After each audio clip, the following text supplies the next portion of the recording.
what made you stay in hall? We did like Pasar Malam for 700 residents. It's crazy. How do you balance your hall life and your academic life? There was one period of time I had to sleep 4 hours a day. It was insane. There's this whole perspective of you're cool if you do something. I had 7 CCAs. Eventually I dropped a few. So I questioned myself, why am I here? Hi, I'm John and welcome to Mayhem Season 2. We had an awesome first season and now we are back for more questions and more love. See, life can get really spicy at times and that's why we've brought in Shermaine, who's coming into her 4th year of uni to share with us what's going on in uni life, hall life, exchange life. So let's dive right into it. Okay, Shermaine, finally we are here. There are going to be 3 different levels to this conversation with increasing intensity of penalties. If we say the words that we choose for each other, then we will have to forfeit and eat or drink the corresponding mala dish at the end of each level. Okay, right here is 3 different levels that you need to write the word. Once you're done with the word, let me know so that we can show the viewers what word is this. Okay. I'm ready. Me too. Okay, so let's dive right into the questions for level 1. Share with us a bit more about yourself. So, nice to meet you guys. I'm Shermaine. I'm currently a final year student at the NUS Business School. I'm specializing in marketing. I have been on a few internships. The most recent one was actually in New York City under the NUS Overseas Colleges program. So, we got to kind of experience life abroad, but at the same time to study. I did my 3rd year overseas and I did a marketing internship at a fintech firm. For your overseas trip, which college do you go to? We were mapping our modules back to Singapore actually. Yeah, so we had night classes and weekend classes. You don't have a physical campus or anything? We didn't have a physical campus. The good thing was that we kind of got to meet our professors still and stuff. Yeah, like they would fly in. Throughout your uni life, do you stay in hall? I stayed in Raffles Hall actually. So shout out to Raffles Hall. Hall. Are you still there now? Oh, I'm not. Okay. I stayed there for 2 years though. So it was really nice. I found out that you've watched our Mayhem Season 1. I'm a huge fan. Wow. How was it for you and was this when you were overseas? The thing was that when I was abroad, I still wanted to kind of keep updated with like church news and like just the content. So what I did was going on like the YouTube channel and I saw that there was this new series. So I binge watched everything at one go. I was like huge fan. I love the content. Oh, thank you so much. And now you are part of Mayhem. How did you know which school or which course that you were going to go and study at? What were you aspiring to be, before you entered uni? I really wanted to be a social entrepreneur when I was younger. That was the main reason of why I wanted to take business as like my major. Things came along, so I actually joined like a National Youth Council conference. We did like a 1.5 months where I got to learn from like the social kitchen and they're like a social enterprise in Singapore. From there, I wanted to kind of help the community more. So I was looking for business courses. And why NUS in particular was because of this like overseas experience where you really get to see entrepreneurship abroad. So I worked in a startup. It was a unicorn startup. So what that means is basically like the company is valued at over 1 billion. So they expanded so far and they're on their funding round. So I wanted to see what it was like for a startup that's really established, that's been through all the different funding rounds, how they have like expanded abroad. Because this company itself, they have been they've been headquartered in New York City and then they have like branches in London and other countries as well. So I was like, I want to see what the work culture is like and to apply it in the future. So that's like my end goal, I would say. So from wanting to branch into social and entrepreneurship, that's where you narrowed down to this business course that you wanted.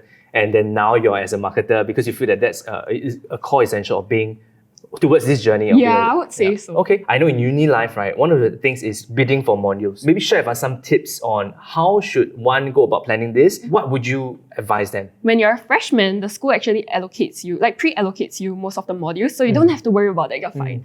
What I did actually was, in year 1, I kind of had a gist of what I wanted to take. So I mapped out each module for the rest of my semesters. Wow. So you already forecasted? Kind of forecasted like which modules I wanted to take. The exact ones I would confirm with the seniors again, because I think they know best, and like your professors, you can get like feedback or like advice on what's suitable for you in terms of your learning and what suits you best for the curriculum. If you're planning to go for exchange, you can check out like how you wanna map your exchange modules beforehand as well. I think that's quite helpful. In one semester, do you overload or do you spread out? I would highly recommend if you're like a year 1 sem 2 student, to make use of the SU. So it's basically like a pass-fail system. If you could overload in your second semester, maybe about 24 MCs, which is equivalent to 6 modules. I would highly recommend it. Yep. Some people even do more. But it's basically just to give you a lighter workload towards your later years, such as like your final year, which I'm in right now. So I can underload because I overloaded at the start. So you would recommend actually overloading at the start? Because the modules are kind of lighter. Wow. It's called 1000, level 1000 modules. Yeah. So it's more on like foundational modules. It's easier for you to overload. Don't overload too much if you think that is a lot of modules. Like, what made you choose to stay in hall? what I really like about hall is that you get to kind of experience life with different kinds of like co-curriculars, meeting people with similar interests. I was in like a social community. We planned out very special events for our hall. We did like Pasar Malam for 700 school residents, who were staying on our campus. That's and no we joke, had man. it's crazy, but it was so fun. And we had a outdoor cinema, and then we had a Ramly Burger booth. Basically all of your usual Singaporean food, like ice cream, corn cups, and we made our own mochi from scratch. Wow. So it was insane. I think these are the kind of memories that you wouldn't really get elsewhere. But how do you balance your whole life and your academic life? It's definitely not an easy task to manage it sometimes, but prioritize maybe schoolwork more. I would highly recommend that. And like, don't place everything on whole life. How we manage it, I think my friends and I were very encouraging and we're like, let's go study together. So let's get into the hustle. We come to the end of level 1 and we're going to tally the results because I think I know who is the winner. 9. You have 1. Whoa! The word for John is school, Shermaine is module. Oh my gosh, I fell right into it. Alright, so this is the bigger one for you. That's a lot. Let's not choose squid next time. Very chewy. Okay. I can still feel the spice. And now we're going to level 2 and I'll be asking different questions as well. As you all gather in hall, it could either be like, let's all go party, let's go have fun, or let's go study very hard together. Have you seen that both sides happening? It's quite common that people would indulge in very social activities. You'll go out like clubbing, drinking pretty often, even on the school nights, which caught me off guard. I got a bit of a culture shock. Like, what helped me was that I actually joined the Raffles Christian Fellowship when I was in hall. And it's a very nice community. So we would meet every week for like Bible study, which I appreciated. People there would also be able to relate to the pressure sometimes. Whole life can be very drastically different depending on like which group you're in. Just know like what you really want out of it and to stay firm to it. How important is it to go for internships? I would say like nowadays students have been increasingly finding internships at every school break, even from year 1, which is quite surprising. Usually you spend like your time doing orientation games, just relaxing. But the trend now is most people start off young and then you do it even during the semester. My peers have at least 5, like at my final year. So I would say it's a bit pressurizing sometimes. It's very competitive. But it's competitive to like to find the internships plus to manage like schoolwork alongside it. So for yourself, how many have you done so far? I'm currently on my 6th internship. What? You are above the bell curve. No! You just said 5.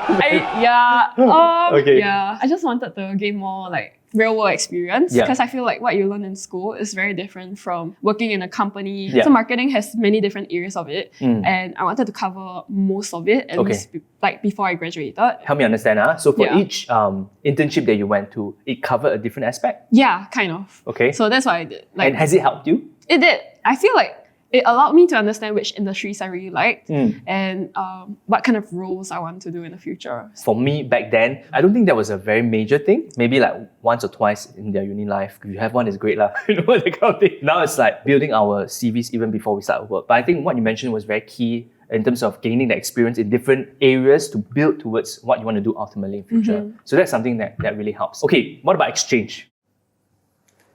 At this point, we want to highlight that all of us have different journeys in life. I personally know of different ones who have not gone on internships or even exchange programs and yet have very fulfilling and fruitful experience in uni.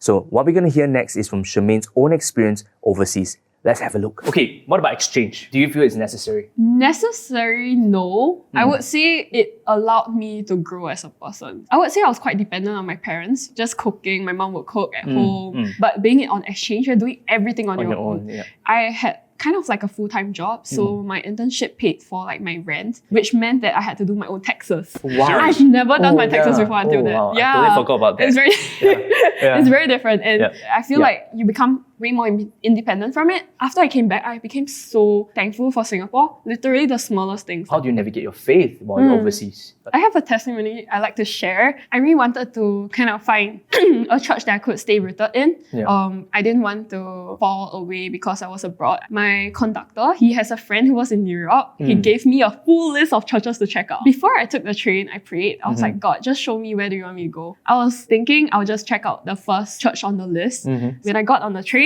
I saw somebody reading the Bible. So when I saw that, I was like, are you Christian? I was like, yeah. I was like, can I follow you to church? He's like, what? It's the most random thing to ask somebody on subway, right? And I'm like, yeah, I'm kind of looking for a church right now. So he was mind blown. And he felt like it was God's timing because he was like, wow, if I wasn't this late, then I would have met you and I wouldn't be able to bring you to church. And I was like, wow, it's really like everything lined up. It turned out to be a really nice place where I met my closest friends in New York City. Thank you for sharing that. It really showed like how when you're overseas, although you're alone and everything, like God played a crucial role. Yeah, in it's amazing. You know, connecting you with different people. We come to the end of level 2. Hear it from our I'm kind director. of scared to hear it. You correct. 0! Really? Yes. No, you must tell me what's my score. Actually, 0 also. Yay! You want to guess each other's words? Her word is uni. Campus. Oh wow, you got it correct. Huh? My second word is campus. Oh wow, I didn't even know that. Oh, I read your mind. What can you say? What's the word? Work. Okay. Let's see. What are the odds though? The word, the exact word. That's crazy. Do I have to finish this, director? That's a lot. Oh no. This is my first mala after coming back. Do you eat mala? Generally, no. I have a bigger bite. Oh, I don't like where this is going. okay. Wow. It's nice. We end level 2. My mouth is burning. And let's go to level 3.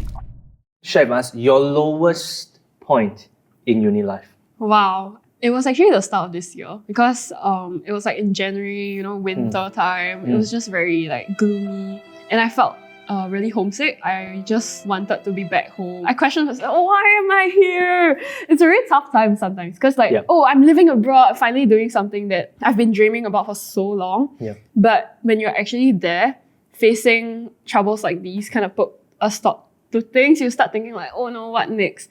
But what I was really grateful for was my community back home. There were a lot of people who were checking in on me, my family, friends, and Your leaders. my leaders, they were great. Good job, And leaders. Very, very, shout out. They kind of encouraged me to press on until I came home and helped me to tide through that season. Yeah. That's good. What's the most unique thing that you ever experienced in hall?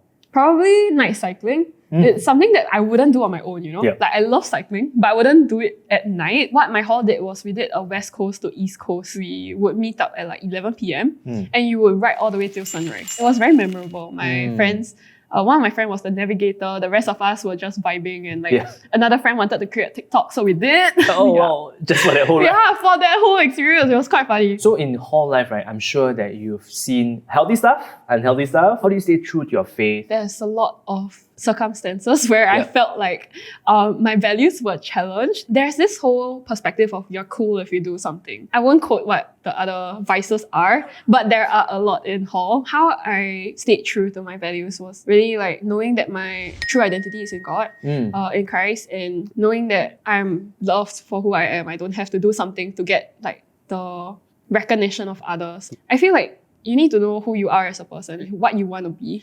If joining these vices for the short term would impact your health or even your studies or anything else in the long term, neglecting your relationships with your parents or anything, it's not something to be compromised. I feel a lot for those who get kind of sucked into that aspect of hall life. Were there moments where you found it difficult to adjust? I had a friend who had to drop modules just so that she could keep up with hall life. And she prioritized hall life more. It felt like there was a disproportionate amount of effort that she was putting in. How I navigated it was that I knew what I really wanted out of hall, to stay true to that. And especially since you're in school, right? I think at least education should be your top priority to finish it well and to do your best in it. What are some mistakes to avoid? I feel like number one, like choose a course that you're passionate. Don't choose it for like the fame, for the money, for like what people tell you to take, but really what you want to do. Another thing I guess would be, I would say not join too many things then. There was one period of time I had to sleep 4 hours a day.